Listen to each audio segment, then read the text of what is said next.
So we are here once again talking about Spring Bonnie and William Afton, which I guess leads me into the fact that I got to apologize for this video because, well, even though we're talking about Spring Bonnie and William Afton in this, and this is going to be their definitive lore video for the franchise, in addition to everything else for FNAF For Dummies, well, we have an interesting dilemma here, and that's because Spring Bonnie and William Afton need to be brought up, much like with the 5 missing kids, in every part of the series. And once again, because I mentioned the 5 missing kids, YouTube is not going to let this video be seen by a majority of people, but whatever, it's the lore we're going over. I literally have blood-stained animatronics in the background for footage for this, so yeah, YouTube, I don't know what to tell you.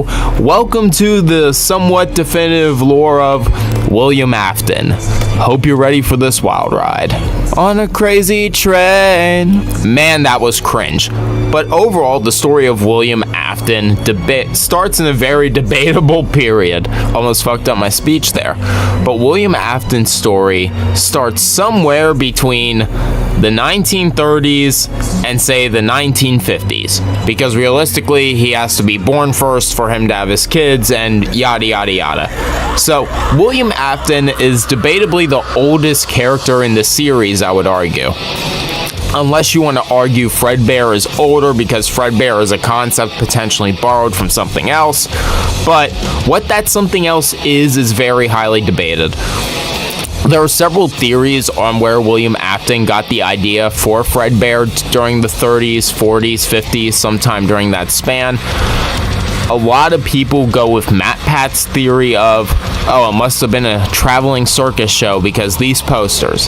But overall, I really don't know if that's ever been confirmed, I'll be honest. Especially when you consider the fact that some things that the circus show claimed the bear could do was literally impossible for a bear to do. I understand nowadays we have shows for animals where we show them doing things they can't do, and it's all human manipulation and electronics in the background making the noises and stuff like that.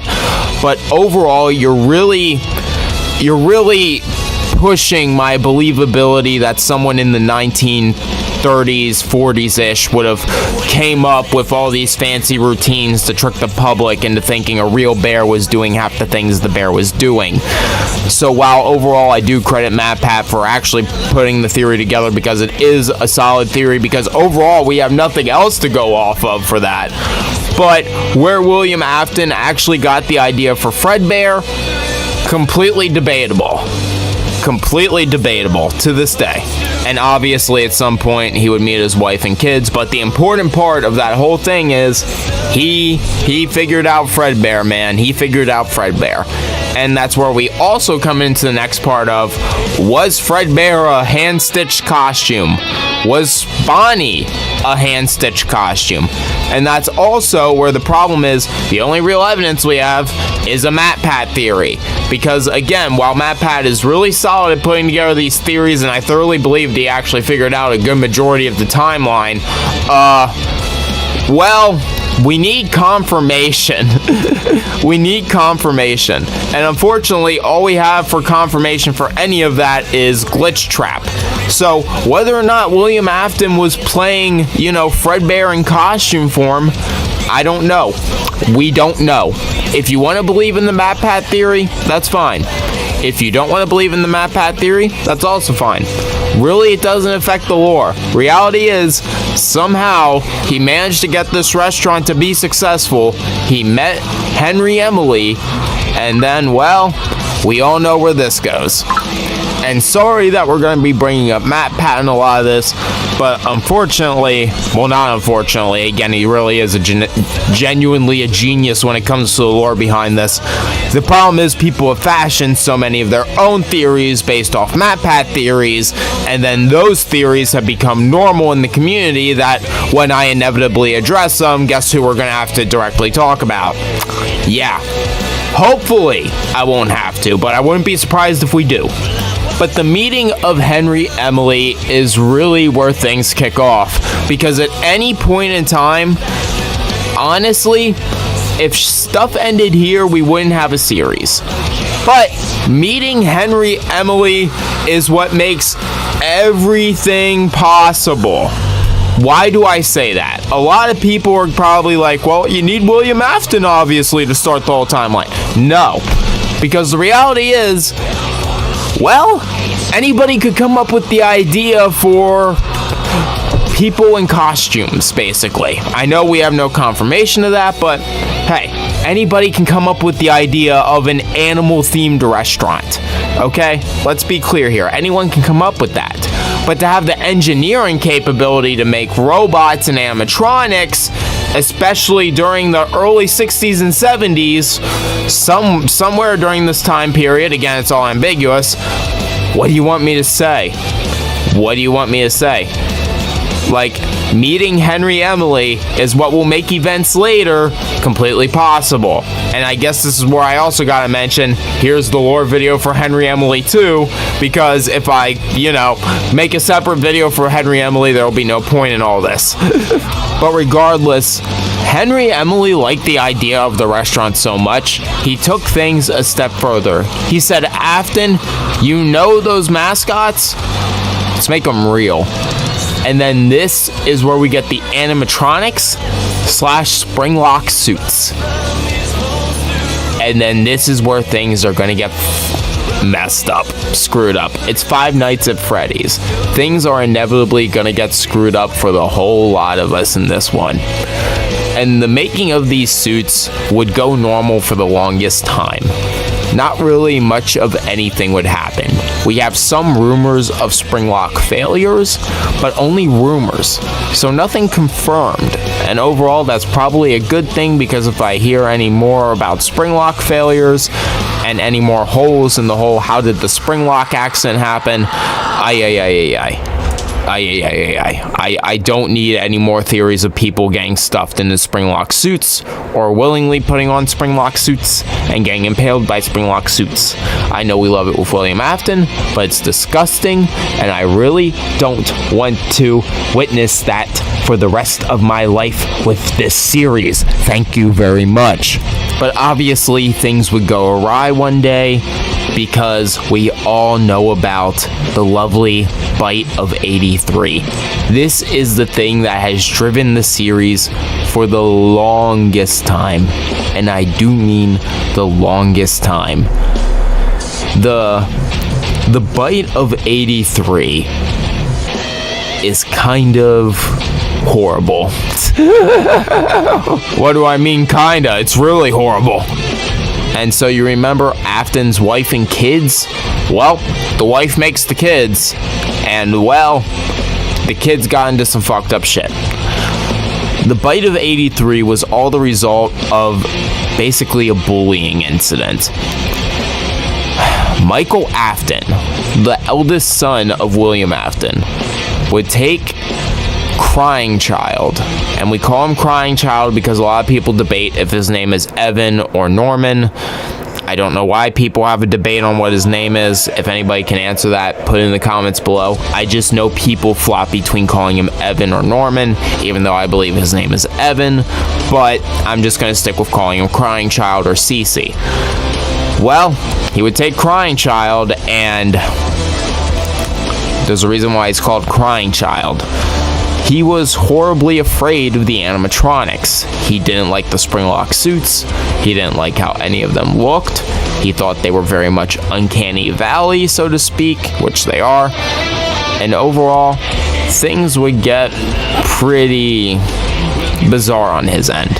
He would frequently, and this is where I have to put in air quotes here. Air quotes, everybody, because you can put Michael or Crying Child in this when I say this, because people debate on if it's Michael Afton suffering from the nightmares in FNAF 4, and some people debate if it's Crying Child or a combination of both. But overall, they would suffer nightmares of the animatronics for probably weeks on end. In terms of gameplay, we only suffer it for a week, but it wouldn't surprise me if an actual lore extended anyway. Again, we only try to cover core lore here. That this probably went on for weeks, or maybe months, maybe a year. Years? Who knows?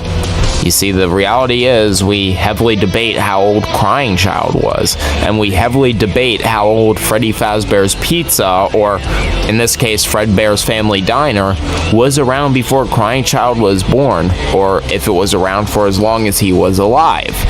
So we really don't know when his fear of the animatronics started, and we really don't know when the nightmare animatronics started to come alive, basically. It's a really unfortunate thing where we don't have an entry for it, really, without going into extended lore. That kind of muddles the whole series. And again, extended lore is cool and all, but I want to try and keep this basic for everybody. So, yeah. As an end result of being afraid of the animatronics, the fear, the paranoia, Michael started hating the animatronics. Crying Child was afraid of them. And then there's another person in all this we're going to leave out for now. Michael would have enough of it, and so would Crying Child. Crying Child in a much more unfortunate way. Michael took his anger out on all of this on Crying Child. Basically told Fredbear to go royally screw himself and shoved Crying Child's head into the mouth of Fredbear. And this is where we gotta debate if it was a spring lock accident or an animatronic suit accident. People debate it was an animatronic stuck on performance mode, and some people debate that was a spring lock failure and the gears were slipping and everything was going awry in that regard. But no matter which side of that debate you're on, even though I flop between both sides, the reality is that Crying Child would meet his end. Kind of. You see, for a little while after Fredbear's mouth would fail and crush his head, well, obviously William Afton would see this, and this would start a whole world of suffering for Michael Afton, but we'll get into that later. Crying Child would be taken to hospital. It's believed by the community anyway, and I will go off of the community this time because we have nothing else better to point to, that he was in a coma for maybe around a week, and that's why we believe that possibly Crying Child was the one in FNAF 4. And then we have the other reason believing that Michael was getting punished so severely because of the bite of 83, both mentally and physically, by his father, that for a full week he was basically hallucinating the animatronics. But that's a different story. And honestly, we don't even have a confirmation of that. Again, you can really put Crying Child or Michael in the point of FNAF 4 and it still makes sense. It happened. And William Afton, as Crying Child was passing away, would probably make the worst promise of his life.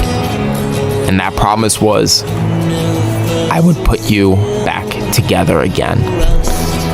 And by putting him back together, well, this is where we get into both FNAF 5 and the early events of FNAF 2, and then the extended events of FNAF 1. I know that's a hell of a way to break it down for you all, but that's basically what happens here. William Afton will begin to open up Circus Baby's Pizza.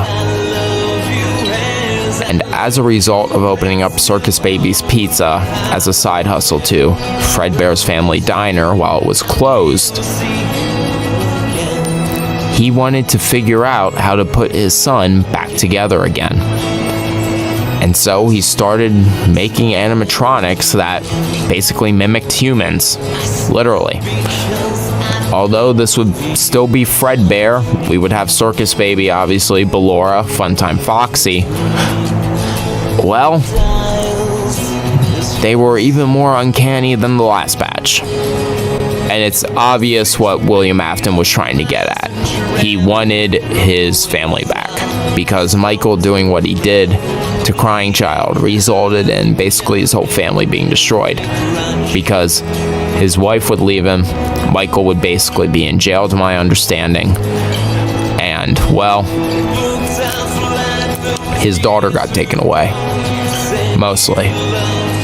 That's right, we haven't mentioned Elizabeth yet, and for good reason. This is when she technically gets introduced into the series. We don't know for sure which one happened first, but it was a combination of both. We believe, however, one definitely could have happened much later for one key reason, but I don't really want to bring it up because it's kind of moot to this whole thing and I need to bring it up anyway. William Afton would either witness Circus Baby kidnapping Elizabeth, or, well, he witnessed his son inside of Fredbear. We don't know which one caused which.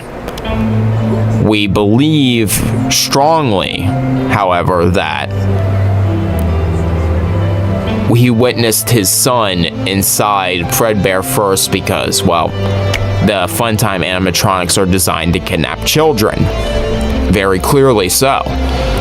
And, well, what would be the point in having robots designed to kidnap children if you didn't have an idea of what to do with said children?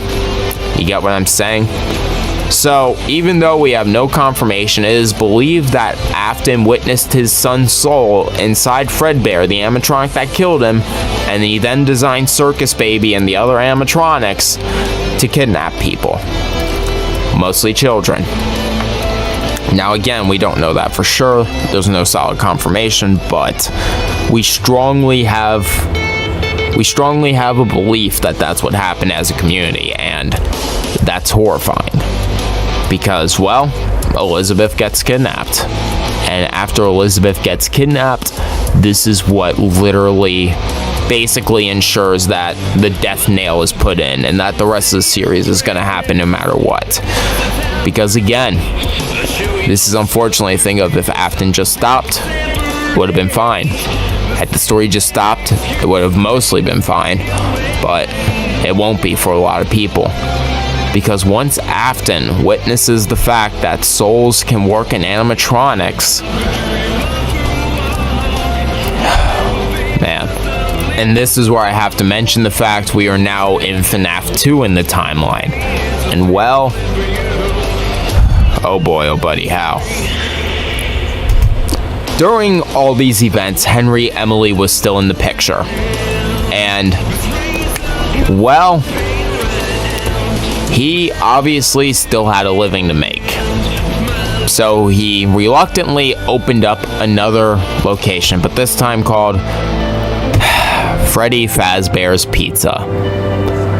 And this is where we get the toy animatronics. And I apologize because this is going to throw the whole mood off, but I gotta do the meme here, folks. Save the children! And that's where we get the toy animatronics. And they would be designed specifically to, well, save the children. And William Afton didn't like that. He didn't like that at all. Obviously because, well, he lost his own kids to animatronics. Not once, but twice. Second time being his own fault, however. And, well, he would start some things. And this is where I have to mention the fact we are now in FNAF 2 in the timeline. And well, oh boy, oh buddy, how?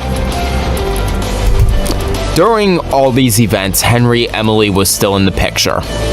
And, well, he obviously still had a living to make. So he reluctantly opened up another location, but this time called Freddy Fazbear's Pizza.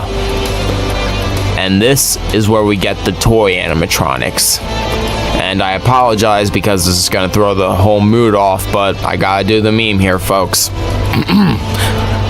Save the children! And that's where we get the toy animatronics. And they would be designed specifically to, well, save the children. And William Afton didn't like that. He didn't like that at all. Obviously because, well, he lost his own kids to animatronics. Not once, but twice. Second time being his own fault, however. And, well, he would start some things. These guys like props, right? I hope you like props. Well, this is when we have to talk about the unfortunate part of Henry Emily had a daughter. and the little daughter unfortunately loved Freddy Fazbear's Pizza. And as a result, when William Afton came back one day in a drunken rage from losing his own daughter, poor old Charlotte Emily would get the axe. Or, in my case, the halberd.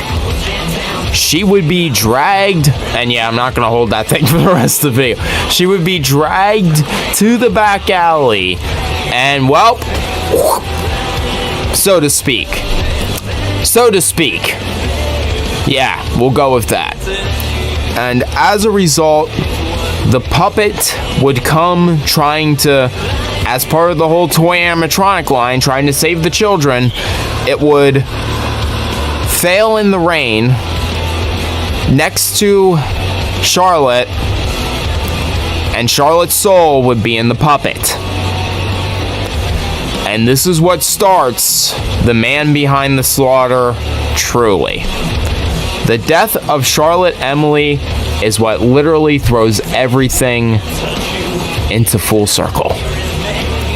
Because now we have gone from somebody who has lost people, someone who attempted to take people and failed and got the wrong person, to someone who has successfully taken the right person. We have watched the full transformation of man into monster. And there's no stopping the man behind the slaughter. Because, well, he always comes back. And as a result of his always coming back, he would don an older suit, Spring Bonnie, and you know what happens next. Not that yet. We're getting there. But he would go on to take the lives of 5 more. And then some. The true number of people he took is debatable, but we mostly agree there definitely was 5 missing kids. Those much we can agree on, although there definitely needs to be more than 5, but we aren't going into that whole fiasco again. Donning the yellow Spring Bonnie suit, he would go on a slaughter, and then he would stuff the bodies into the animatronics for further study. From what we can gather from the lore as a whole anyway. Again, it would help if lovely old Scott could drop a confirmation or two. But regardless, bodies were put into animatronic suits. Animatronic suits went whir. Toy suits go whir.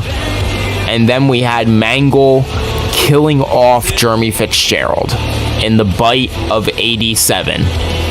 I told you. You didn't know we were in 1987. You thought we were probably in the 1984 or something? No. Welcome to the bite of 87. Everything I spelled out was over the course of that many years. 83 to 87. Yeah, now you know what we mean by this lore can get a little bit wonky and very extensive, and we have to make a lot of assumptions.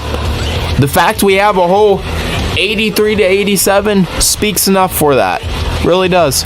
And then, this is where we have to jump forward a little bit, because Spring Bonnie would get hauled away, put into storage, so Afton could never use Spring Bonnie again, because again, this is a suit that would always remain on site. And, well, honestly, Afton was also trying to pin it on other employees, so that's why he also just left it there anyway. It's not that he didn't want people to come looking for him, he was also trying to pin the blame on somebody else. Literally anybody else at that point. Because, well, you would probably get caught faster if the suit was in your house. But regardless, investigations would ensue. They would find nothing. There were slight assumptions it was Afton, but nobody in terms of the police force or the judicial system could really do anything. And then this is where we get into the events of FNAF 1, where the haunted suits are now stalking the hallways, and you're a night guard, and you have to fight against them for 5 nights. 5 nights at Freddy's. And this is where we finally are at the technical start point of everything. Ain't that amazing? We're at the starting point for the games, but we're so deep into the lore already. Ain't that wonderful? And this is where we have to talk about the unfortunate thing of we would only find out the lore I'm talking about in FNAF 3. But this section of the lore happened during FNAF 1. That's a very important thing to note, because there's a noticeable time gap between FNAF 1 and FNAF 3 in terms of the lore timeline. In fact, it's believed you're in the late 90s to early 2000s during the events of FNAF 3. So, there's quite a time gap. But we wouldn't learn about these events of FNAF 1 until FNAF 3, where William Afton came to the FNAF 1 location for the first time in his life, dismantled the suits for something we're not going to talk about because it's really not vital, but just know he would dismantle the suits for something. But that something would result in the animatronic souls, the dead children, being free. And then when he came back for more of what he needed, we'll let that be ambiguous because it doesn't matter right now and it will overcomplicate the shit out of this video. He would become locked inside. He would finally become Springtrap. And this is when he truly becomes the man behind the slaughter. It's scary how, for a character, there are so many starts to what he truly is. For most characters, it's a continuous line, but for William Afton, you can establish for each part of the lore up until this point, it's for a reason, and he did this for a reason. Like, each segment was a start of this new personality coming into place, the start of a new person you see in front of you at that immediate moment. And once William Afton is locked inside, it's completed. We finally have our monster, we finally have our villain, we finally have Springtrap. And during FNAF 3, obviously, he would terrorize you once again. But this is where I have to reveal something. During this whole time, well, for FNAF 2 anyway, it was only for 2 nights. But you, during this whole time, were looking for William Afton. That's right. FNAF 5, you were looking for him. FNAF 2, 1, now 3, you were looking for him. You wanna know why? Because you, this whole time, were playing as Michael Afton. That's right. He came back. He got out of jail at some point, and he came back for one purpose: to put a stop to his father, William Afton. And during FNAF 3, Michael Afton would burn the building to the ground in an attempt to take his father's life for the final time. But unfortunately, he always comes back. And this is where we would get into Pizzeria Simulator, the next game. And we would discover that fire was actually the key, but we didn't do it right. You see, fire kills off certain something that binds souls to the suits. Again, we don't want to go off the deep end, but just know there's a substance in there that binds souls into suits. And certain temperatures kill off that substance. And during Pizzeria Simulator, you trick the burnt remnants of Afton to wander through, and you finish the job. You kill him off. And you actually do technically kill him off, because after this point, we have to get into Glitch Trap. And it's also important to note at this point too, however, Michael Afton and Henry Emily have both passed in the fire as well, because they took their lives, not wanting the story of Freddy Fazbear's Pizza to be known.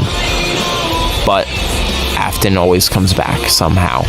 And although the physical body was destroyed, and although there wasn't much left, there was something left.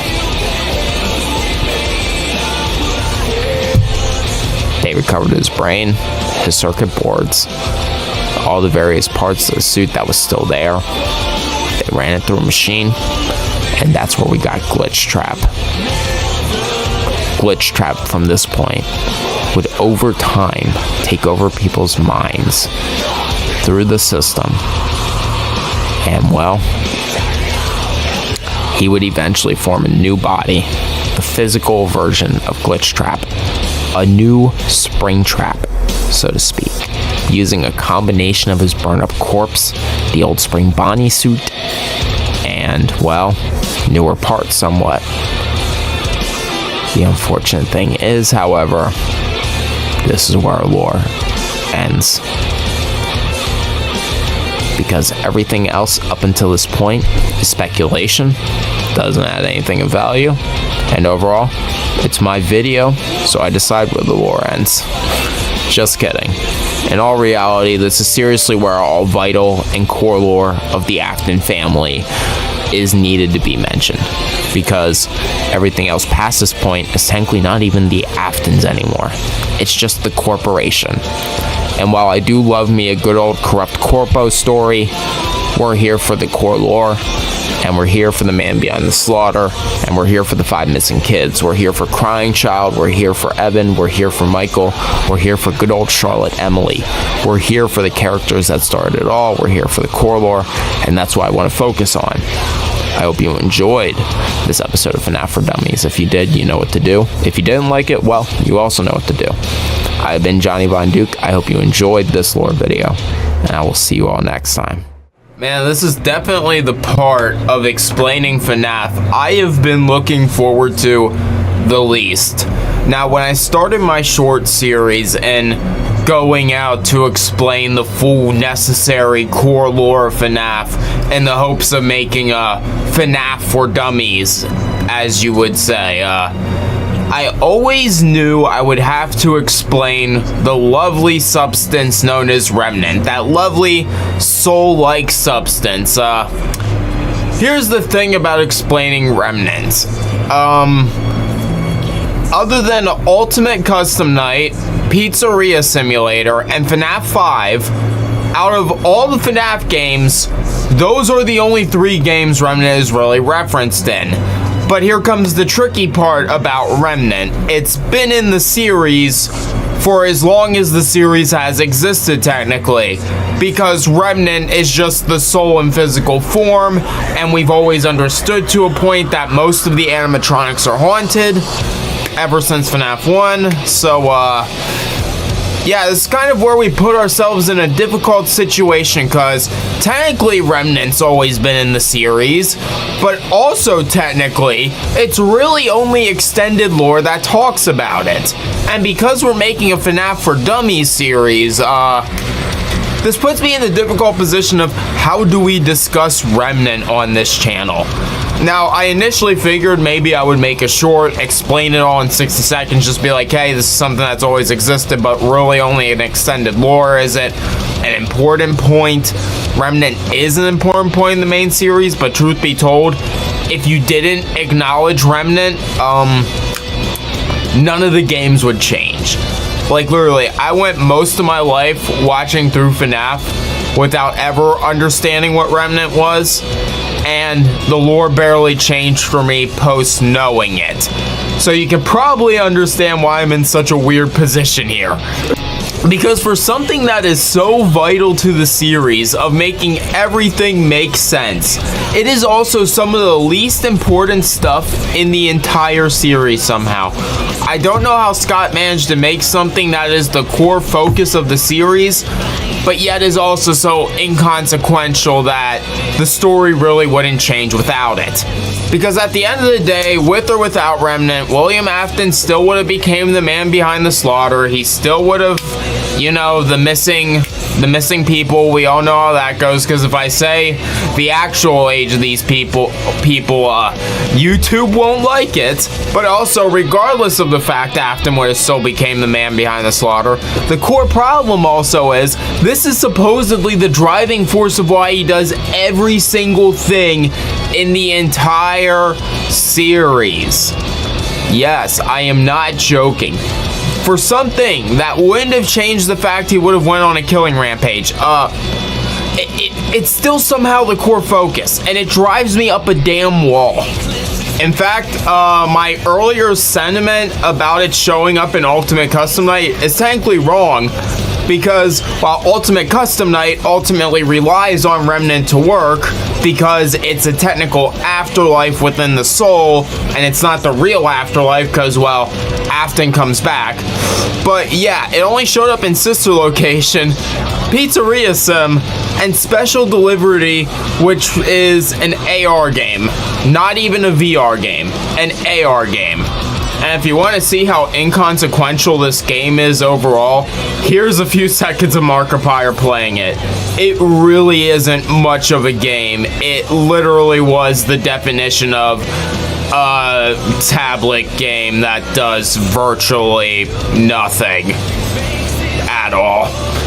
I mean, to be fair though, the game does look kind of cool for the fact that you get to play FNAF essentially in your own house. So, I'll give it that much. Playing FNAF in your own house, literally, quite sounds awesome. It sounds quite awesome, like, I can't lie, but, oh hey, and there's Remnant. You literally just saw what Remnant looks like. I'm glad I brought this clip up now.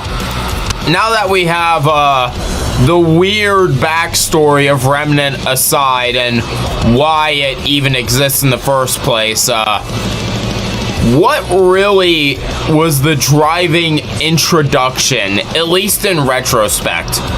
Well, that's technically the end of FNAF 4.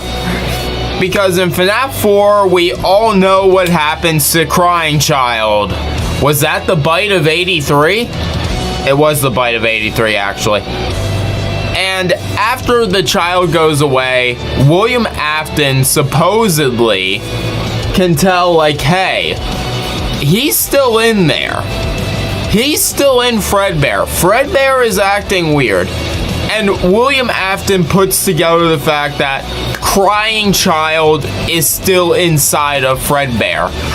And so, this is what causes Sister Location, technically, or, well, honestly, you can put either one in either place and it still makes almost the same amount of sense. And that is where we get the Funtime animatronics.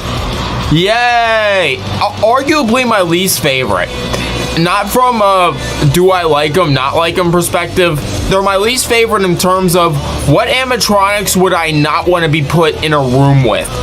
And while all of them are definitely on the list, the Funtimes are the worst. Literally the worst. Like, a mixture of just robots and hauntings. But hauntings under one singular person. Yeah. And, this one singular person would not only go on to become the secondary antagonist for the whole series, but would also be the thing that allows William Afton to discover what Remnant even is. Because, oh boy, when William Afton makes the Funtime animatronics to, take people, we'll put it that way, to take people of a certain age group, definitely not below 21,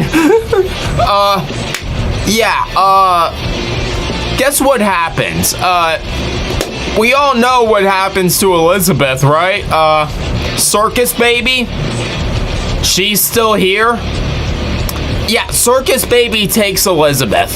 And then Afton discovers this way too late. And then that, in Sister Location, is the remnant for how Afton figures this all out. Because while Fredbear was the indicator for Afton that something is happening with souls in the lake, he didn't know for sure. And that's why he needed to make animatronics to take people, and then the animatronics took the wrong person. Again, ironic, right? Like, you couldn't take enough hints after Fredbear, huh? But anyway, so that happens to Elizabeth, and then this is where Afton figures out how Remnant works. And well, this is where we get to the weirdest part of the timeline. And, man, I need a drink for this one. What did you think I meant? But here's the big thing. This is where we get to the part of the FNAF franchise where I like to call the overlaps. You see, this is where the games end and begin, but certain parts of the games happen at certain points to where it overlaps with different games in the franchise. So you have a timeline where technically it goes how many games, but then certain parts of the games are thrown all the way back into different parts of the timeline. So this is where we have to bring up FNAF fucking 3 and FNAF 1, because these events happen somehow before sister location, technically. So, in FNAF 3, we are shown through mini-games that William Afton disassembled parts of the animatronics from FNAF 1. Yeah, you're seeing what the problem here is now, because FNAF 3 indicates events of FNAF 1, post FNAF 1, happened during sister location, even though the events of FNAF 1 happens after. Yeah, you're seeing the problem here, aren't you? And this is essentially why a lot of people can hate Remnant. I don't hate Remnant, but I understand why people hate Remnant, because Remnant literally made Scott Cawthon retroactively put events from FNAF 1 during sister location / before sister location, and then only showed us this during FNAF 3, but we wouldn't know this until after sister location got released. And this is where you're seeing why the timeline gets thrown out of whack, because of Remnant. All because of Remnant. We have events shown in FNAF 3 that happened in FNAF 1 that we wouldn't know when they happened till the 5th game, which is sister location, and then we had to put those events into sister location, which in of itself is already a prequel to the whole series. Did all of that sink in? Did all of that make sense? Because this is after a few takes, this is the best way I can figure out how to explain this. This is like my 12th take trying to explain this right now. I hope you appreciate this. But I bring all this up because this leads us into the biggest clusterfuck of the whole series, Funtime Fredbear. Specifically Funtime Fredbear. Mostly because of how, demented he acts. Nobody can deny the fact that the only animatronic besides Circus Baby that shows any signs of awareness during the events of sister location is easily Funtime Fredbear. Like, and here's why. So, again, air quotes here, because this is the best we have until Scott gets off his ass and writes a whole compendium confirming everything, which probably will never happen in my lifetime, at least. Well, actually, shit, at that point, I think his kids would have to do it for him, because if, yeah, he'd be dead and I'd be dead. Anyway, so that remnant that Afton got from dismantling the animatronics, which, by the way, is what happened in the cutscene. Sorry if I didn't portray that accurately enough during that initial whole explaining how it works in a timeline rant. So he dismantles the animatronics. He takes the remnant from these animatronics, mixes them all together, and this is how we get Funtime Fredbear acting like a demented jerk all night for 5 nights, and why he is mostly the reason why you're paranoid, honestly. And this is where it gets even more messed up when you remember Funtime Fredbear mixes with all the other Funtime animatronics, becomes Ennard by combining with Circus Baby too. So you have an incomplete beast of Fredbear. Well, Funtime Freddy, I mean. Funtime Freddy. And then you have Circus Baby, who is just Elizabeth Afton, who is devoted to... Yeah. And then Circus Baby gets kicked out of Ennard, and she becomes Scrap Baby. And then we get Molten Freddy, which is what leads us into the game where Remnant becomes the big selling point, Pizzeria Simulator. Yes. And you rescue Molten Freddy. Yes, rescue. You literally treat him like a poor and abandoned puppy behind a shelter. Literally. You find him behind an alleyway. You drag his ass inside. And eventually you drag William Afton in too, in the form of Scrap Trap, Ash Trap, Dumbass Trap, I Always Come Back Trap. And by doing these things, and then by doing an Easter egg in the office, you figure out what Remnant is in the games. Technically, anyway. And all I gotta say is, ah! And I say that scream because if you weren't reading the books, this is how you figured out what Remnant was. Yes, I kid you not. Remnant was mostly introduced into the books. This is why I was going over why it's really only important in extended lore, because with or without it, the games really wouldn't make a difference. You would have all the games still, it's just that he wouldn't be looking into how souls work during all the games. Which, I get it. It's the reason how we even get into Ultimate Custom Night anyway. Like, it's obvious what he was doing with all this. All of this pushes into Ultimate Custom Night. That's obvious. You need everything to explain Ultimate Custom Night, because without the whole lore up until this point, Ultimate Custom Night wouldn't make sense, and we would never have an Ultimate Custom Night. I can fully see in retrospect why everything happened the way it happened. But, was all this worth it just to get to Ultimate Custom Night? Was all these inserts into the lore, making the timeline break, was everything worth it just to get us to Ultimate fucking Custom Night? In retrospect, anyway. Like, we didn't know that's where it was going. Even Scott didn't know that's where it was going. Keep in mind, a lot of this was very much, how can I put this? Leap of faith logic. It happens as it happens. You know, you gotta take that leap of faith, man, to quote Assassin's Creed. What can I say? It's just what happened. You know, it's like when you're writing a book. You know the beginning, you know the end, you don't know the middle. That's the truth. As someone who has written several extended what ifs right now on this channel, as someone who is writing Tales of the Red Rose right now, I will testify that heavily. You know the beginning, you know the end, you don't know the middle.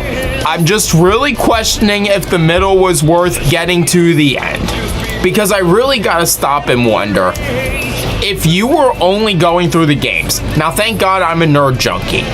I'm a lore junkie. I am also a nerd junkie. Nerds hit me up in the chat down below, am I right? But thank God I'm a lore junkie. So in combination with the games, I'm also consuming all the side media. I went out of my way to watch the movie recently. Well, everyone did that. Who doesn't fucking love the movie? But if you're not consuming extended lore, this is all you got in the games. And I can only imagine how frustrating this must have been to have the timeline broken up and made so hectic and so hard to understand, to the point where I think I have a 20+ minute video just going on a rant, not even an explanation anymore, of just how all this worked in the timeline. I really pity the people who were just playing the games. I really genuinely do. And now we could go on and on to the extended purpose of what Remnant plays in the series now, but I think overall you guys can make a lot of assumptions. It's really just the driving force nowadays. It what makes everything click, it what makes everything whir. Sorry, my brain is fried, so my grammar is a little bit fucked up right now. And really, that's as simple as it gets. It's just the driving force nowadays. It's that thing in the background that makes everything click into place and makes the whole series go. And I guess in that regard, it was overall worth it. But in the moment, it probably wasn't for a lot of people. Let me know what you think about Remnant in the comments below. Let me know if you have any additional lore you personally want to dump into this. This is all I wanted to talk about. This is all you really need to understand when you get to the simplicity of it, or lack thereof, because if it was simple, the video wouldn't be this long. But overall, I have been Johnny Von Dude. I hope you enjoyed this lore video. I hope you enjoyed this addition into FNAF For Dummies. And let me tell you, this is definitely going to be interesting to see when I eventually get to the end of the lore, which we're nowhere close to. But we're going to eventually get to it at one point. I'm going to obviously compilate all this video into one compilation. And we're going to have how many hours long of a mixture of shorts, gameplay footage, me talking. And it's just going to be the entire lore of Five Nights at Freddy's For Dummies. But let me know what you think of Remnant down below. And I'll see you all next time. Peace out, everybody. So, we're about to go over lore for a series which lore is very broken and jumps from games, which requires you to play out of order to understand, and is about 5 missing kids. This is gonna get very dark, very nerdy. We're obviously talking about Five Nights at Freddy's. Yeah, just completely ruined the YouTube algorithm right in the first 3 seconds. Good. But anyway, like the title suggests, we're going to be talking about how Funtime Foxy became Mangle, and how Funtime Foxy, by the time it becomes Mangle, technically isn't the same Funtime Foxy. Yeah, this is going to be very interesting. Now, also purely to state, this is half a fan theory, half canon, because we have heavy evidence to suggest that this is what happened, but we also have Scott Coffin likes to do this lovely thing we like to call not confirming shit sometimes, and this is one of those things, so yay! But to be clear, Funtime Foxy obviously started out as a creation by William Afton, who wanted to figure out how souls worked. Yeah, we had a whole host of animatronics dedicated to just that, which I cover in my shorts, and I don't want to clog the video's runtime explaining how we got to the point of this, so just know this thing was made to partially understand how souls work. Yeah, I've already lost a lot of y'all, haven't I? But other than that craziness aside, it's important to understand that all animatronics work off of a shell system, basically. You have the endoskeletons, or in the Funtime's case, is more complicated endoskeletons.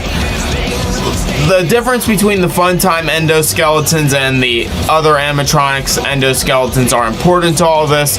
Just note the Funtime's endoskeletons are inherently different than the other ones, which kinda complicate the lore in a way, but also helps clarify a lot of things and makes a lot of things make sense later. Now, the important thing to note about Funtime Foxy is it was never haunted, supposedly, or we never had reasons to believe it was haunted. A lot of people, or rather the lore suggests, alongside the fact a lot of people believe that it was purely Circus Baby that was controlling, well, Elizabeth Afton, who was controlling all the animatronics and making them act awry, and also with the fact these animatronics were intelligent. Why Afton wanted to make intelligent animatronics that probably could, well, not probably, they did figure out what the heck was going on.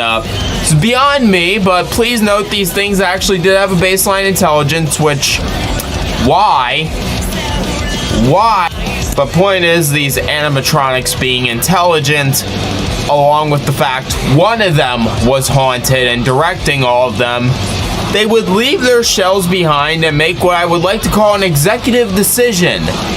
They became entered. that demon thing that we should never talk about, because honestly it haunts my dreams sometimes. I can't even lie there.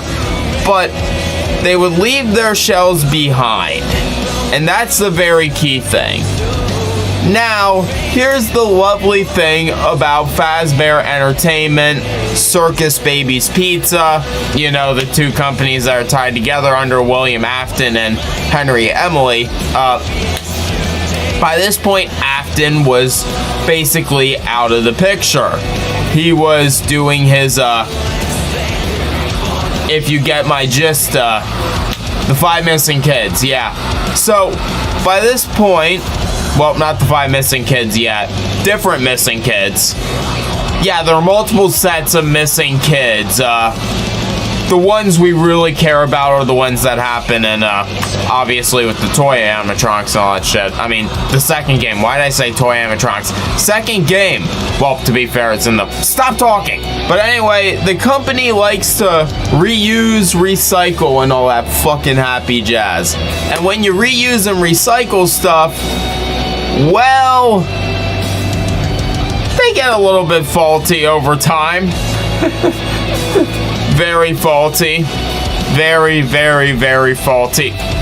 Yeah, Henry Emily would take the parts of Funtime Foxy, well, the shell anyway, put his own endoskeleton into it, and reprogram it alongside with the toy animatronics.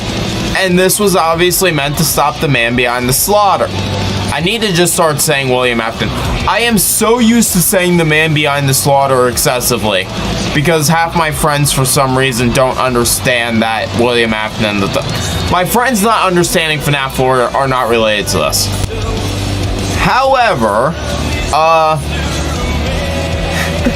alongside with the fact this shell was never meant with this to be with this endoskeleton in the first place, and also the fact that the Funtime animatronics are inherently meant to attract kids.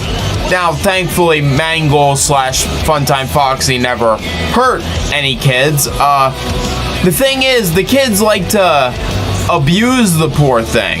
He literally had his parts ripped off and put in random places, which most definitely messed with his circuitry, his wiring, his ability to go whir. Yeah, it definitely messed with his ability to actually function properly. And this is probably where we get into the worst part.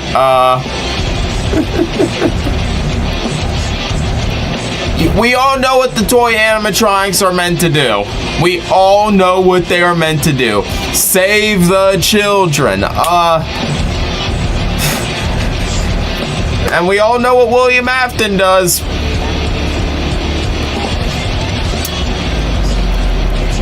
I don't need to say anything here. Oh man. Yeah, shit goes wrong really fast, because after William Afton does his thing, Mangle, well, supposedly here, we have a lot of lore saying yes, no, maybe so. Mangle, supposedly, goes on to do the bite of 87 on poor Jeremy Fitzgerald. Yeah. Was that the bite of 87? What can I say? Yeah, probably wasn't the best decision to put Funtime Foxy in the toy animatronic location, the second location. Freddy Jr.'s? I don't know. The name of this place is up in the air. A lot of people just call it Freddy Jr.'s, but I wish we had confirming lore for this. I really wish we did. Now, this is unfortunately where the lore goes absolutely fucking nowhere, because the only other appearance of Funtime Foxy is in Ultimate Custom Night, which is essentially when William Afton goes to hell. Jason goes to hell. The final chapter. I always come back. Yeah. But obviously in that game, the animatronics aren't real. It's all part of a torture cell, basically. So, yeah. I really wish we had a grand where this went and what happened to Mangle / Funtime Foxy afterwards, but we really don't. And that's unfortunate because considering this thing did the bite of 87, was part of a program to figure out how souls work, was made by William Afton, and then also further tinkered with by Henry Emily. This thing has a lot of lore to it. Funtime Foxy and Mangle has a lot of lore. And it's a shame that it's basically gone nowhere. Now, technically, Funtime Foxy lives on in Molten Freddy. So, there's that, because we all know Ennard becomes Molten Freddy. But, really, I think we should bring back the shell of Mangle here. You know, repair Mangle, do something with it. Come on, like, let's do something with Mangle again. I know the fan base would love to see that ham radio again. Well, actually, you know, there is a little bit of something else I almost forgot about. Mangle does appear as part of the Phantoms in FNAF 3. But it's important to note that Mangle is maybe possibly haunted.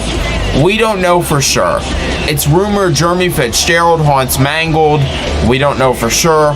I believe that Jeremy does haunt Mangle, but it's more likely just the 5 missing kids. We don't know for sure, but hey, there's both theories. But overall, let me know what you thought of this little bit of lore. This was just way too complicated to do for a short.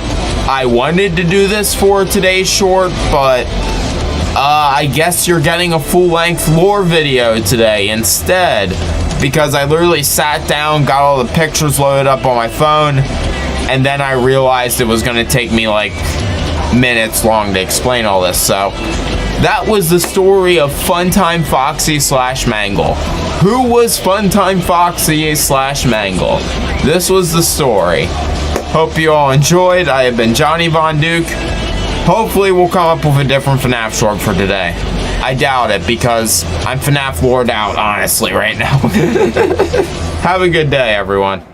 So, time to talk about a series which content matter will more than likely get this video not recognized by the YouTube algorithm, which revolves around 5 missing kids, how it drives an entire series, how it motivates a man to go on a tinge to go on a slaughter, and how overall, somehow, it's never the same 5 missing kids.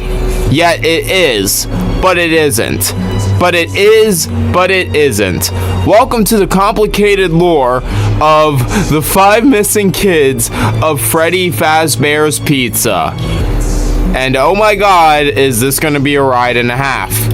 Now, to get one thing clear, I say it is and isn't the same group of kids at the same time, because while we always call them the 5 missing kids, truth be told, there needs to be other missing kids at different points in the series in order for all these events to make sense. So, while technically this video is only about the 5 missing kids of Freddy Fazbear's Pizza, and while I've also done a video on this already, reality is not everybody wants to sit around and watch an extensive gameplay video, so welcome to the audio log, so to speak. Yeah, and I literally needed to pull up a list to confirm this because I really wasn't sure, even though I have notes for this. So, to highlight this problem even further, the chronological timeline is FNAF 4, FNAF 2, Sister Location, the original game, 3, Pizzeria Simulator, then Help Wanted, then Security Breach, then Ruin, then Help Wanted 2, and then whatever games we get after that. That is the current timeline for all this. So now I hope you fully understand why there needs to be more than 5 missing kids for this entire timeline to work.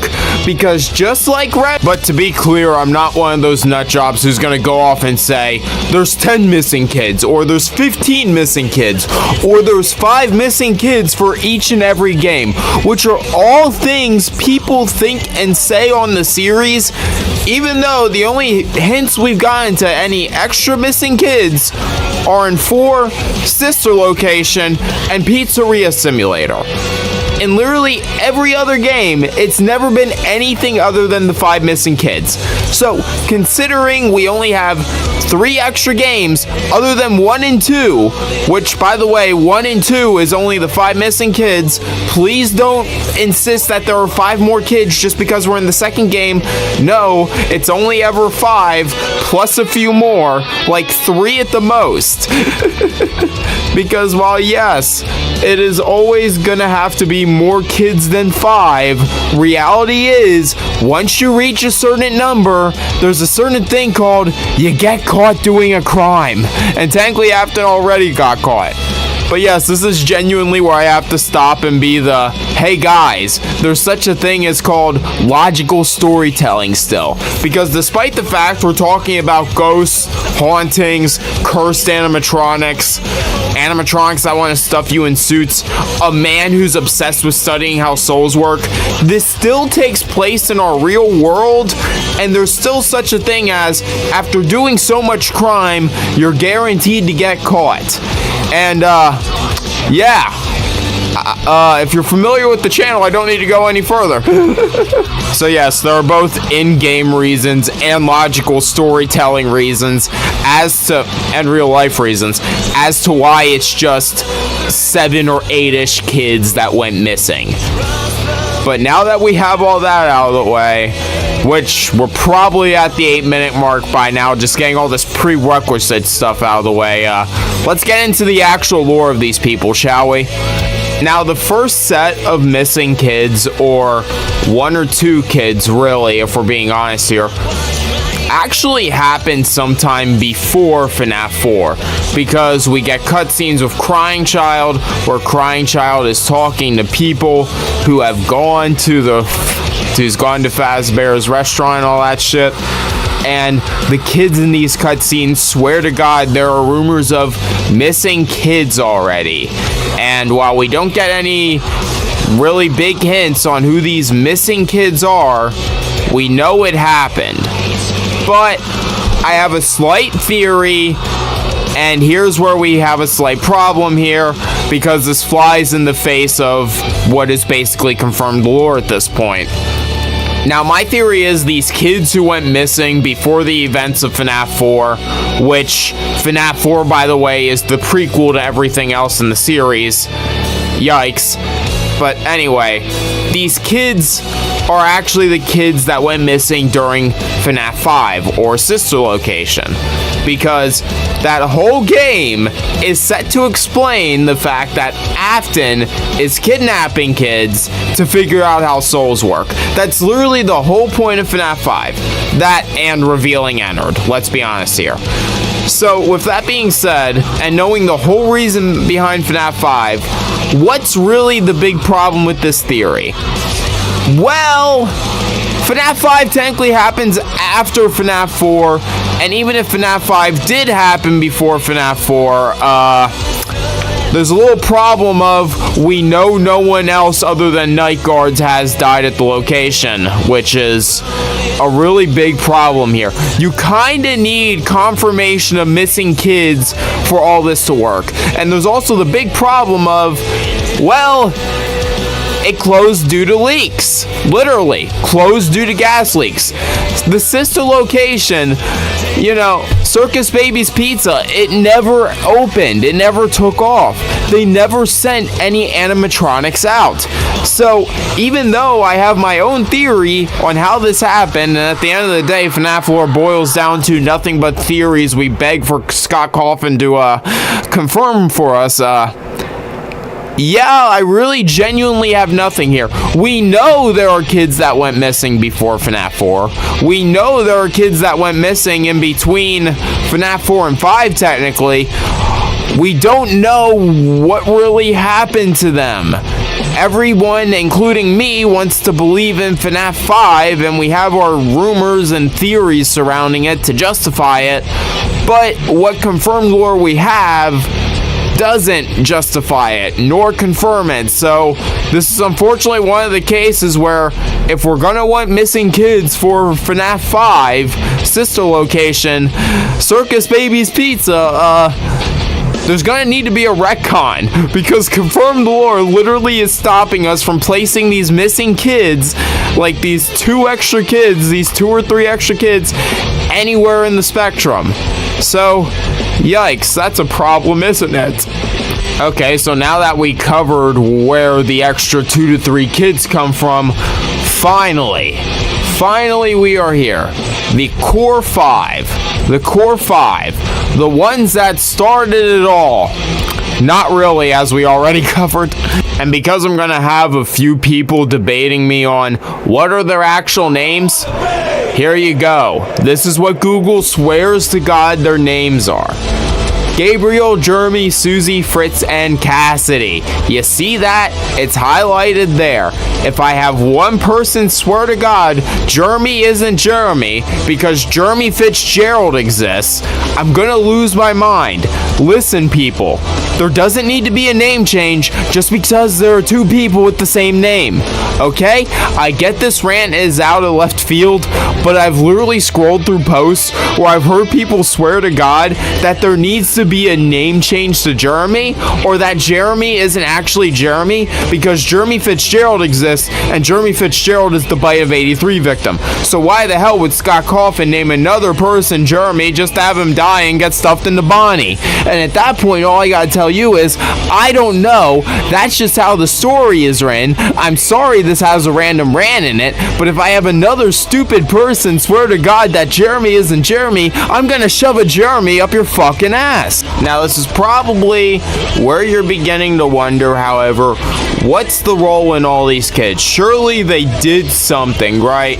Like, surely there's some grand storytelling reason as to why these specific 5 kids got brutalized, beat up by a yellow bunny suit wearing motherfucker, and yeah, there's no reason whatsoever. They're literally just 5 random victims. Are you happy? I hope you're happy. This is what you asked for, after all.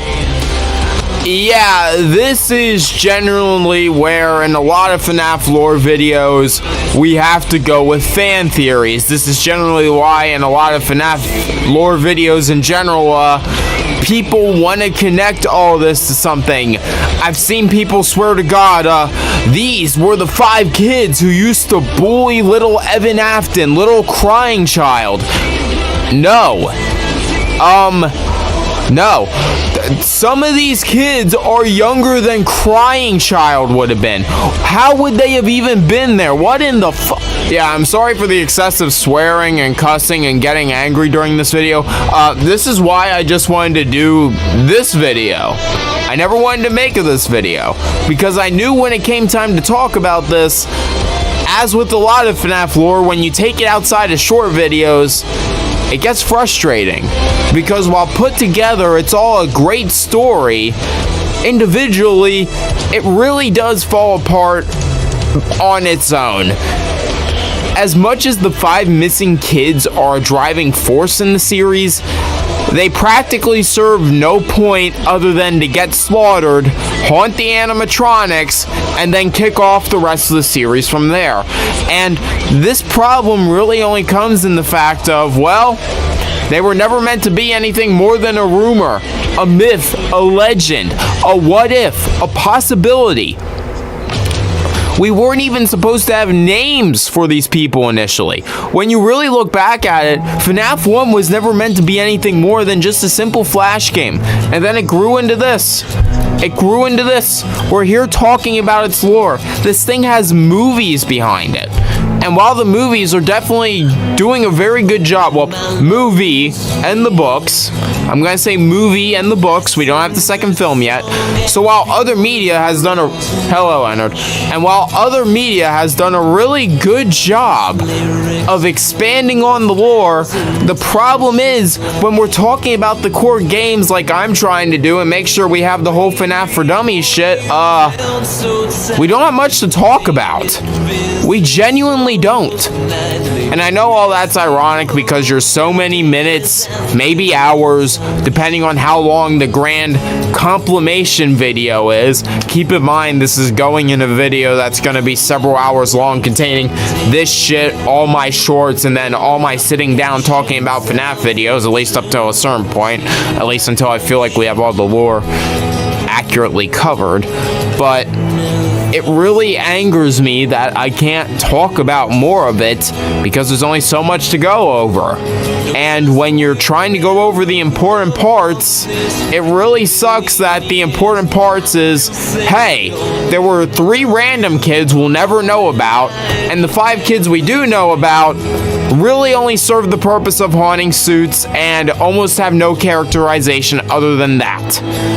Now, on the bright side, I can tell you about where each child ended up, because let me tell you, during FNAF 2, we have this lovely thing called Save the Children, which is essentially the program made in the toy animatronics to, well, save the children. And the reason why I do it like the reason why I do it like that is because that's basically how it is in the game. It's literally a giant, hurts your ears if you have the volume up too loud, robotic voice, not too dissimilar from the one we use in my series, where it just goes, "Hey, buddy, I need your attention." And this is how we learn that children have died. I'm not fucking with you. So that happened, and then we get phone call dialogue. Phone call dialogue. Now, I gotta drop the act a little bit. While I'm obviously being a smartass for comedic purposes, this has always been the storytelling of FNAF, okay? I'm not saying that to be a mean, I'm not saying that to be a dickhead.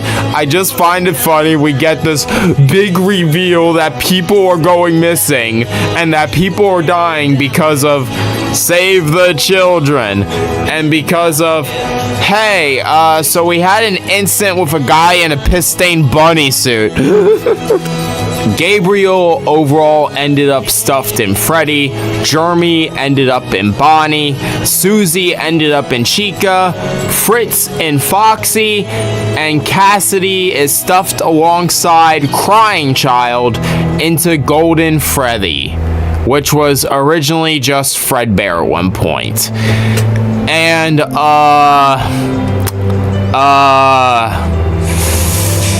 oh boy, this is the part that hurts. So, you know how the suits they were stuffed into are the withered animatronics in FNAF 2.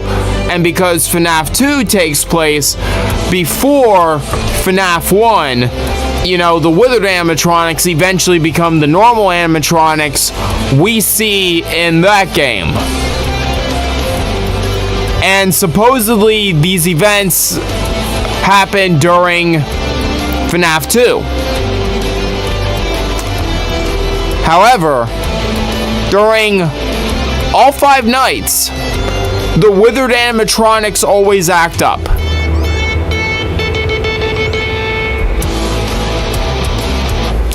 This leads us to what I call the second great problem with the 5 missing kids. Not just the fact it's hard to place where the 5 missing kids died, not just the fact that there are more than 5 kids technically. If they die during FNAF 2, why do the withered animatronics always attack us? Now, I know the obvious answer is gameplay. Thank God we have a logical reason. It all comes down to gameplay. The game would be boring if you didn't have things to go up against. That's true with every video game. So, this is where we run into the problem of video game mechanics interfering with how lore works. And overall, there's not a whole lot you can really do to fix that problem.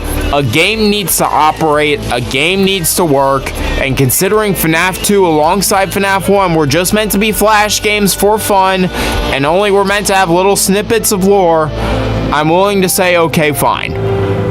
But This has been a contingency problem in the FNAF fanverse forever. And let me tell you, people have made whole series. I kid you not. It's not FNAF VHS. FNAF VHS is not the one I'm thinking about. If I can find the series, I'll post it in the description or edit it in, but I probably won't find it. But I literally remember watching a whole series that was made by a fan that was animated and everything, and its only purpose was to explain where all the kids went, because there was such little explanation on how all this works and happens in the core series. And really the only thing we know is where they ended up and which suits they specifically haunt. That's it. However, there is a major thing they do serve to do, and that unfortunately doesn't happen until FNAF 3. Despite all the great blunders in storytelling, this is truly where I would say the 5 missing kids became popular. Because in FNAF 3, and during the events of FNAF 1, because FNAF 3 takes place after FNAF 1, but it also has events from FNAF 1 that we don't see during FNAF 1. So that's awesome. And by the way, this is how we figured out the whole franchise.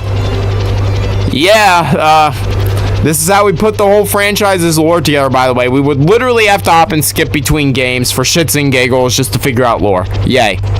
In the third game, which technically takes place during the first game, well, this part anyway, William Afton, to get Remnant and figure out what Remnant is and how souls work and all that happy jazz, dismantles the haunted suits and gets his Remnant. But at some point, he goes back to get more, and stuck in my own trap, lungs collapse as my bones are cracked. Don't you know I always come back? Man, that was really cringe, and I probably shouldn't put that in the video, but I probably will, knowing my ass. But yeah, this is when the man behind the slaughter truly becomes the man behind the slaughter, and he becomes Springtrap, because the 5 missing kids say, "Uno reverse card, buddy," and he is stuck inside Spring Bonnie, that lovely piss-stained bunny suit, for the rest of his life. And this is probably the moment in the series that puts the 5 missing kids into fame and fortune, because while they've always been an interesting subject matter throughout the whole series, we literally see all 5 of them collectively off Afton, which we all love. We all love seeing Afton getting off, let's face it. We love it. We love ourselves a good old spring lock failure, let's face it. You know you love it. But before this video gets to 20 minutes long, even though I think it already is 20 minutes long, I think that's really all the lore we have. Because while they technically show up again during Pizzeria Simulator, the only point of Pizzeria Simulator is putting their souls to rest. There's not really much a point of going over what they do, because, well, the only person at that point who is doing anything really is Cassidy, and we already know that Cassidy holds William Afton hostage, keeps him in hell for a little bit supposedly, or in some sort of mock afterlife, and then Afton eventually escapes, and then we see him as glitch trapped through the rest of the series. And as that weird, somehow he's back in Springtrap burnt corpse that we see, but that's neither here nor there.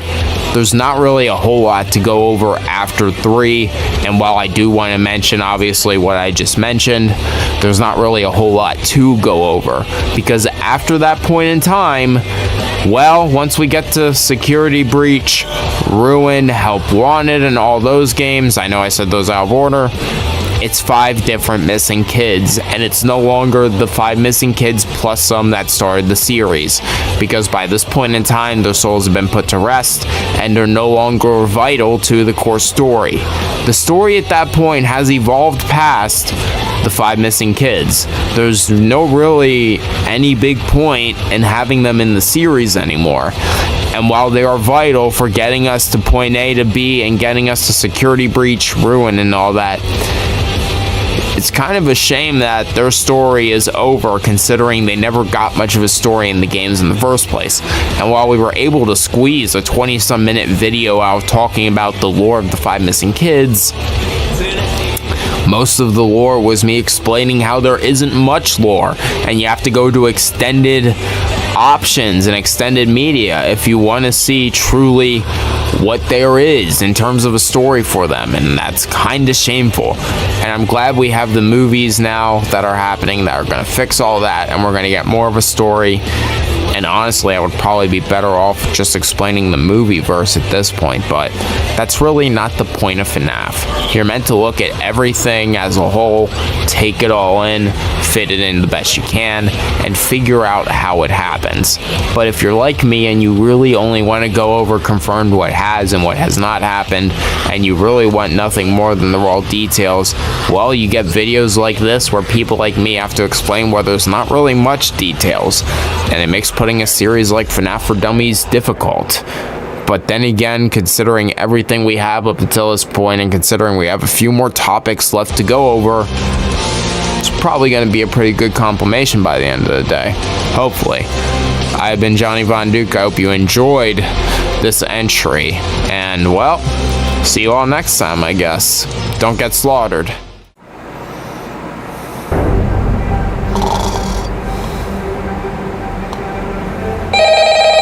Ugh. What the fuck? Son of a bitch. Yeah. It's time. Time for what? And wait. How in the hell are you real? You know what they want. What do you mean, I know what they want? Who is they? Don't play around. You know you are stuck inside and that it's been so long. You should join us for a bite. This is about the FNAF 2 movie being announced, isn't it? It's been so long since I've seen my son lost to this monster, to the man behind the slaughter. Okay, I'm still tripping over how you're real, though. I made you up for a story. You're not supposed to be a real thing. Do the video.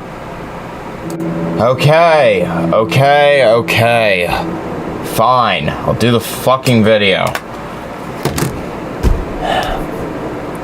Well, I guess we're doing this shit now. Let's get to it. Man, December of next year, December 2025, we are going to be getting FNAF 2 supposedly. And considering how different the FNAF 1 movie was from the FNAF games and the FNAF books and the FNAF graphic novels, which are based on the books, man, we really have a lot of canons for FNAF now, don't we? We literally have a whole multiverse floating around just for FNAF. And that's not even getting into fan-made stuff. This is just official stuff I'm talking about. And that actually makes me wonder, where is FNAF 2 the movie gonna go? Because there's a whole host of directions they could go in. Honestly, they don't even need to go in directly into the second location, you know? They don't need to go into the location with the toy animatronics. They could realistically do anything they want because the timeline is just that open. There's not really anything stopping them. There's nothing making them say, hey, we need to follow this concrete path. But with that being said, there is good reason to believe that they will just follow along with the footsteps a little tiny bit, because I do think legitimately a lot of people will be disappointed if they don't see the toy animatronics in this, because let's face it, the toy animatronics are kinda awesome. And for one key reason, they're just killer robots. Like, unlike the rest of FNAF, which always has to do with hauntings and people messing with stuff and superstitious crap. Well, it's not crap. We all know that legitimately, when it comes to Five Nights at Freddy's, there are ghosts, the 5 missing kids, the souls, the remnant. We could go on and on and on about how just souls work with FNAF, but we're not getting into that today. How will the FNAF 2 movie go? How will the FNAF 2 movie go? Because I really want to see the classic stereotypical killer animatronics. Because that's what the FNAF 2 animatronics are. Yeah, we put that on the FNAF 1 animatronics more because they're the OGs, but you gotta realize those are haunted. So, with that being said, I can't wait to see these literal lifeless robots with no emotion, unlike the first location. Like, I love the second game just because there's nothing sacred about it. It's like your meat, your literal meat in the way of robots. You're not in the way of some dead kid's souls. There's no man behind. Well, there is the man behind the slaughter, but you know what I mean? He's not the one making the robots go after people. The robots trip out after seeing him do his thing, and then they just start going after people because they have like the self-defense scanning mode or whatever. It's predator recognition mode, as they call it in the games, and essentially they hunt down people who are dangers to children who enter the building. So when the man behind the slaughter does his thing, and in the games, yeah, the robots think you did it. And there's no souls in these things, man. They're just empty tin cans and they hate you. And that's kind of one of the reasons why I love it. As I've said for like the 80th time now? Now, realistically, I kind of picture we are probably going to start out maybe not with as high end as an opening as we started with in the first film, because the first film was establishing that there is death in this place, and you don't really need to do that right out the gate because we're going in with the precedence of we know kind of what's going on this time. So I imagine a calmer opening, maybe in the main house, maybe them in a car desolate somewhere, because you gotta keep in mind main character lost his job, so there's not really pay to keep a roof over their heads, and that was a main plot point of the first film. So I thoroughly believe we're gonna have a little bit of a calmer opening somewhere, in them either being in the streets, in the car. Maybe they will still have their house. I'm not sure. I'm just picturing how this will start out. Realistically, at some point in the opening, we will probably literally had a brain fart there and I didn't even know why. I imagine at some point in the opening we will get to Vanessa, because she was left alive during the last film, but she was left in hospital. So I imagine at some point during the opening we will obviously see her. But all the obvious stuff aside, there's really the big question: how do you get them into the next location? And will it even be a next location? Like, that's the big thing. I'm not really sure. Nobody's sure yet. Filming hasn't even started by me making this video. I believe by me making this video, in like terms of time scale, filming is gonna start a month from now, maybe.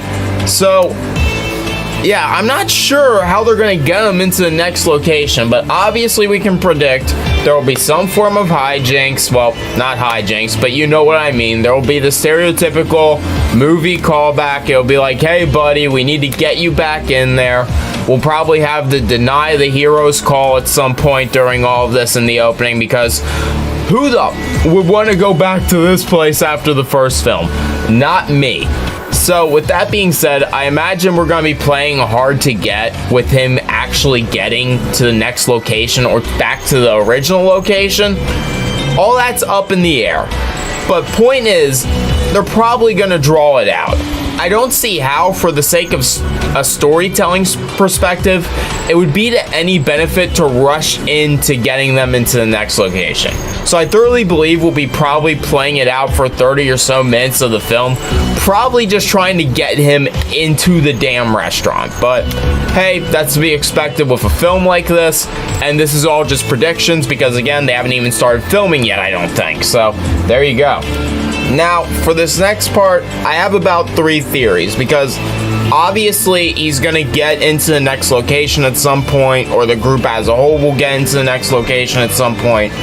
but it's really a matter of what animatronics will we run into. What animatronics will we run into? Now, I'm going to go from most likely to least likely.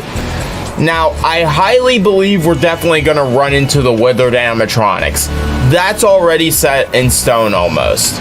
I say almost simply because, again, this doesn't need to follow the main line whatsoever. There's no reason for the movies to need to follow the main story of the games, but I imagine they're going to do so somewhat out of a necessity, but obviously still do their own thing like they did with the first film. So I believe we will see the withered animatronics, and we will probably see the 5 missing kids once again like we did in the first film. Now, if they're going to be as violent towards Mike or not, I don't know. That's really a 50-50 crapshoot in my opinion, because really we need something to set the horror and tone.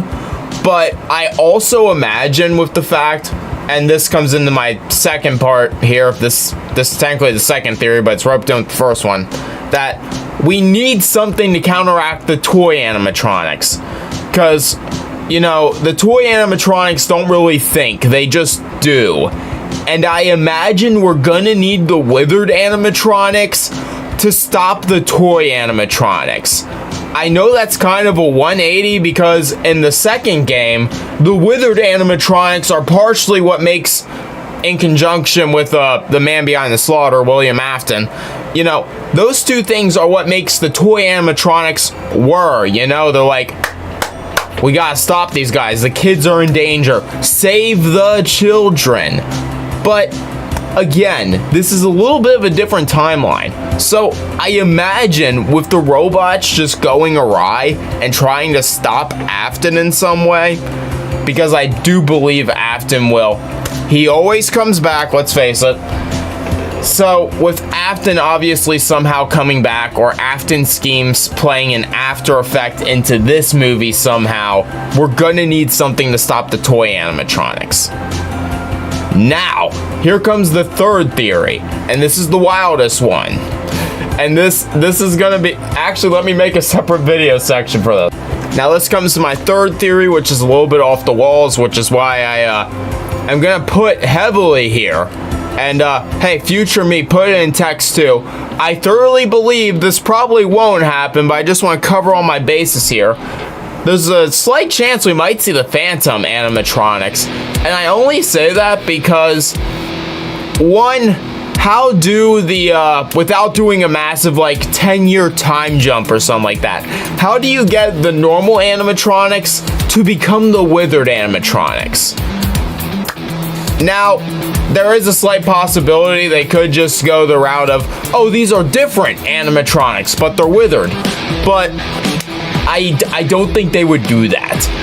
So what I think might happen here is there's a slight chance we might just see the Phantoms, but I don't believe it a whole lot. I don't think that will happen. I really don't think we'll see the Phantoms until the third movie, but considering what they have to work with here and how open they kind of left the spectrum, I'm just gonna say here for the short part, like 5% chance, 3% chance that we might see the Phantoms. I don't know. Again, there's just so much predicting we can do with this, and honestly, in 3 months from now, this video probably won't age well. But hey, let's have fun while we can have fun, am I right? Now there is going to be the great matter of what will the actual conflict be for this movie, you know, what is the actual, what's the scheme here? And I believe we're going to have to go back to the basics, because compared to the first game and even the first book, and even the first graphic novel, which I would argue was more detailed than the book because you had imagery to go along with it, you know, they kind of went super deep into the lore end, and it really caught me and a lot of people off guard. So I imagine we're going to have to go to something more simpler, and we're probably just going to have to focus on how did the 5 missing kids become the 5 missing kids. And while we always explore that throughout the whole FNAF series, no matter what timeline really you go with, there's always a simple matter of we don't really know the exact events. And I think this will be a good opportunity to portray that. And this is where I kind of get into my, will Afton be there, or will Afton in spirit be there? Because we know Afton is currently trapped in the back room right now. He's locked in, he's stuck inside Spring Bonnie. And there's really a big question of how will Afton even get to the second location. So I'm just going to say it's a 50-50 chance Afton may or may not actually physically be there. But I do thoroughly believe Afton's actions and what he did to the 5 missing kids will thoroughly play into what really goes down here in the second film. And it will also probably play in part of why the toy animatronics act up. It will probably play in part of why the Withered or the Phantoms, just saying, slight possibility, on why those animatronics will overall be there and will be acting up, and why one group of animatronics will be fighting another, why Mike will have to try to stop the animatronics, because hey, it's quite possible that these toy animatronics could just be going after people in general and constantly mistaking people for Afton. You know, they could just be mistaking everybody for the man who entered Spring Bonnie that day and took them. So, while we obviously don't know, I thoroughly believe to at least some small degree that will be there. I don't really see how we can have a second film, just in my mind. Probably lots of people can think of different ways, but I don't see how we can have a film without that core part being there, and I hope that all makes sense. And this is where people may... I'll probably lose people with this one, but I think at some point we will run into Henry Emily. Because Henry Emily, while always portrayed as not an afterthought, but somebody who's always in the background, we've never had a chance to have him really in the forefront as a main character.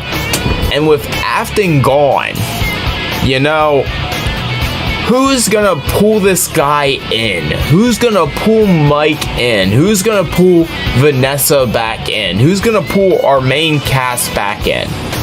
And I believe it will have to be Henry Emily, because unless you want to go into Afton's extended family, unless you want to play some games, say, hey, his wife is still around and she pulls them in, I don't think she would even have a reason to, because in FNAF lore, she tries to disassociate to every degree.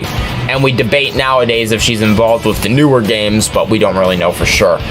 So I thoroughly believe it has to be Henry Emily, because he's the maker of the animatronics. Because while yes, Afton made a lot of the suits and had ideas and had visions and had imagery, we know he would go on, well, maybe not for the movie lore, we don't know how movie lore will go, but we know in the games Afton did make animatronics. But starting out, it was mostly Henry Emily. He made the Withered animatronics, which technically were the FNAF 1 animatronics, but in the games they were also a different set of animatronics. It's a whole big mess, and it's not worth going into. But he made the Withered / the original animatronics. He made the Springlock suits. He made the toy animatronics. He would make the Rockstar animatronics in the games. So, considering he's the man who makes these suits, we clearly need him there to get the guys into the location, or at least I believe so anyway. Then there's kind of a matter of what will our third arc of the movie, or you know, every movie has like this 3-step basis that it follows. What will the third step of the movie be? What will be our kind of focal point here? What is everything gonna lead into? We know obviously it will somehow be a battle of some kind. You know, it's a horror movie. We need our final battle, so to speak, but what will it be? What will it be? I know I've been predicting Withered versus Toys and all that, but what's gonna kick everything off? How do we get from step 1 to step 5? You know, because it's 5 Nights at Freddy's, and I thoroughly imagine we're gonna do the 5 Nights thing again. How do we get there? And you know, that's kind of the part I'm struggling with, and I've been sitting on this for a while. And that's the thing where ultimately I'm just gonna have to let the comments decide if anybody even wants to comment. Because realistically, this early in, and with what lore we can possibly apply versus what we cannot apply, I'm just really not sure. I can make some predictions such as Emily will be pulling them along the way, trying to put an end to everything. Maybe he doesn't have the bravery to end the toy animatronics himself. I can make some guesses in maybe Charlotte Emily will make a play in all this. We will probably see the puppet. I don't see why we wouldn't see the puppet. Realistically, the puppet is what makes FNAF 2 FNAF 2. She's kind of the tie-in that puts the bow on the lore of the second game. So maybe Charlotte or Henry himself will be what pulls everything along. Maybe Charlotte Emily gets sick and tired of the toy animatronics and what they're doing. Maybe she wants to put the withered animatronics to rest finally. I don't know. But I thoroughly believe one of these two characters somehow will pull us along the Five Nights and get us to that final step of the movie. The thing I just struggle with is I can't imagine what those Five Nights will contain, because we have a hardened cast already who knows what can happen at these places. Nobody's stupid to anything anymore. Well, they might be blind to some things, but they're not ignorant to what's happening at these locations anymore. They don't know the full story, but they know something's happening. So, I'm just struggling to come up with a substantial thing here of what's going to happen in the Five Nights other than horror. We know horror will happen, we know lore will happen, we know we will get a story. I just don't know what that will be. And I am horribly sorry, but after sitting here for an hour, I can't think of anything, Chief. So, I'm just gonna let this in, and I'm gonna let the comments fill that out if they want to. And I could keep going on and on and on about what I think the final confrontation will be like. But other than the fact that we know there will clearly be a confrontation, I don't want to put out concrete what I think will happen, because any guesses I can make at this point will be horribly inaccurate. You won't even be able to watch this video and laugh at it. And honestly, I'll probably come up with something so redundant and dumb that it probably will make me look like a doofus. But hey, I'll give you this much. For the final conflict, we probably will see the 5 kids again in physical form. I know we saw the animatronics throughout the first film. I know we saw glimpses of the actual missing kids, but if I'm gonna make anything here, if I'm gonna put anything on the line with this, I'll say at some point during the final conflict, the missing kids themselves in their normal kid forms, they're still ghosts obviously, but at least in their kid forms, will somehow play a role in stopping the toy animatronics. Because if the toy animatronics are meant to protect children, then maybe the ghosts of the missing kids will play a role in stopping the toy animatronics, or giving our main cast the leg up to stopping the toy animatronics. Hope that makes sense. But that is overall my entire blueprint of how I think FNAF 2, the movie, will go. Now, we still have a lot of time before the film gets here. Obviously, we got a whole nother year and a half. We aren't even in December yet. We're not even into halfway of summer yet. So, that just goes to show how much time we have until this movie gets here. We have a full year and a half. I expect wonderful things to happen. I love the first film. I'm a big fan of the games. I think the books, the novels are cool. I love the fanverse. FNAF VHS, man, one of my favorite things ever to this day. I love the Five Nights at Freddy series. Everything from to what's official, to the fan-made stuff, to the lore videos everyone makes. It's just overall a generally healthy community. And it's very rare, especially with something as messed up as the source material is. We're talking about missing kids, for crying out loud. But the overall world of Five Nights at Freddy's, fan, story, extended universe, everything is overall pretty friendly, really good. It's very easy to get into, and despite how complicated the lore can be, these really aren't complicated stories. You know, if you take each game and each thing as their own individual thing and you add on to it over time, you slowly get an understanding of everything, and I've really come to appreciate the story it's been telling over the years, and it's been playing massive influences as to how I write my stories, honestly. Like, shit, if I'm gonna say one thing about Scott, he can definitely write a good story. He can definitely make some good games too. But I think the story aspect is a little bit better than the games, honestly. That's not a knock on the games, but there's just something about this lore, man. There's just something about this lore. I only play the games every once in a blue moon. I watch people play them more often than I play them myself, although I have gone through all of them. But it's just like, the lore pulls me in so deep to the point where I feel like I could just sit in the abyssal ocean of FNAF lore and absorb all the knowledge and regurgitate it out to you. Everything except Security Breach, anyway. Anyway, I have been Johnny Von Duke, and I'll see you all next time, guys. Hope you've enjoyed the video, and let me know how you think FNAF 2 will go. Rock on, everybody.